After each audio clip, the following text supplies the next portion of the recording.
I remember the moment everything changed, like it was yesterday. It was my younger brother's wedding. The laughter, the clinking of glasses, the warmth of familial love, it all turned to ice when I stepped into the room. I had just returned from a month spent in the woods, where the whispers of the bees had become a constant hum in my mind, their secrets now my own. I was eager to share my discoveries, to show them what I had learned about the ancient hive spirits and the rituals that could appease them. But the moment I opened my mouth, the laughter died. Can you believe this? My father's voice cut through the air, thick and mocking. Our son, the bee whisperer. What a joke. My mother's face twisted in disgust, as if I had just revealed an embarrassing childhood secret. You're wasting your life, dear. You need to grow up. This obsession is just unhealthy. I felt the weight of their disdain. I had spent years trying to prove myself, convinced that my passion for occult apiculture would one day be understood. Now, standing in that room, I felt small and vulnerable. A child again. I was a disgrace, a lunatic. I could see it in their eyes. But I didn't give up. I delved deeper into my studies, seeking out the forgotten knowledge buried in ancient texts and folklore. I was determined to uncover the truth about the honey that had been tainted in our community. The honey that had caused the disappearances. The rituals I performed were dismissed as mere superstition, but I felt the power in them. I could hear the bees singing their ancient songs in the back of my mind, and slowly I began to understand the darkness that lurked within them. Years passed. The whispers of my family faded into the background of my life as I became known in the underground circles of occultists and researchers. I was no longer just a disgraced apiculturist. I was a man who had faced the horrors of the unseen. I had survived encounters with the spirits of the hive, and I had learned to control the unnatural forces that had once threatened to consume me.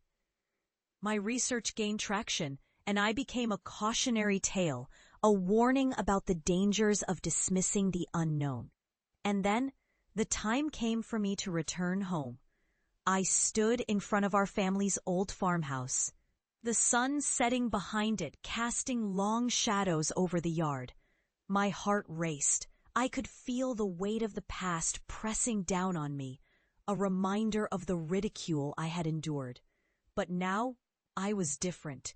I had faced what they could not even begin to comprehend. I had embraced the darkness, and it had transformed me. As I walked through the door, the familiar scent of my childhood enveloped me, mingling with the bitterness of memories. My family was gathered in the living room. Their laughter stopped as I entered, replaced by a heavy silence that felt like a funeral shroud. "Look who decided to grace us with his presence," my brother sneered, though his voice trembled slightly.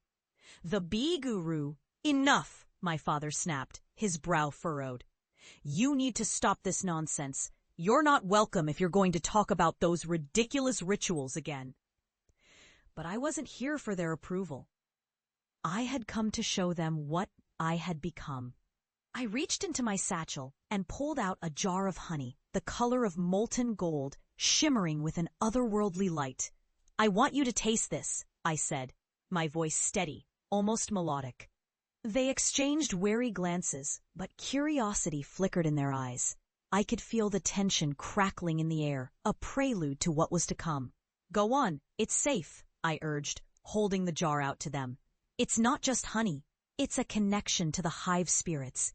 It reveals the truth." My mother hesitated, but my brother snatched the jar from my hands, a smirk on his face. "Let's see what the freak has concocted this time," he said, unscrewing the lid with a flourish. He dipped his finger in, then brought it to his lips. The moment the honey touched his tongue, his expression shifted from amusement to horror.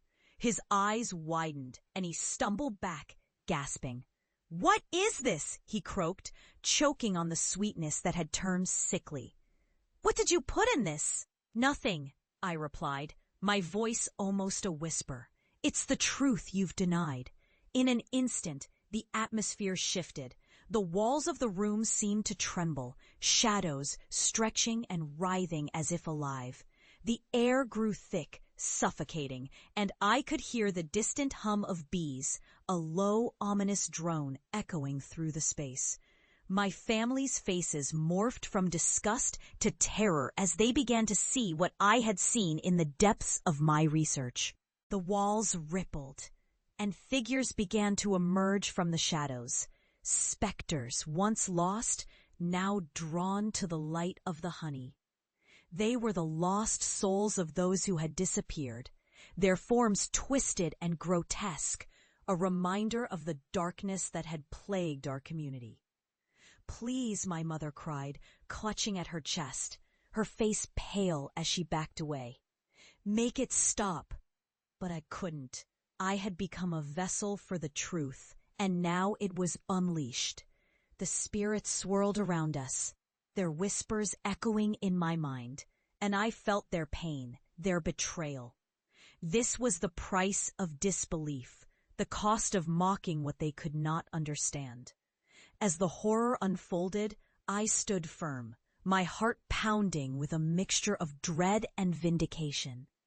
They had laughed at me, but now they were witnesses to the consequences of their scorn. I had survived the darkness, and it was my family who was being consumed by it. When the room fell silent, the shadows receded, leaving only the echoes of what had been. My family lay huddled together, fear etched on their faces as they realized the depth of their mistake. I felt a chill wash over me, a bittersweet victory. They would never understand the power of the Hive, the truths hidden in the darkness, but I had become something they could never be, a guardian of the secrets they had scorned. I turned to leave, the weight of their disbelief still heavy in the air, but I felt lighter, unburdened by their expectations. As I stepped back into the cool evening, I knew I had achieved what I had set out to do, a cathartic release, a reckoning with the past. And as I walked away from the house, the distant hum of bees sang a haunting melody, reminding me that I was no longer a disgrace. I was a warning.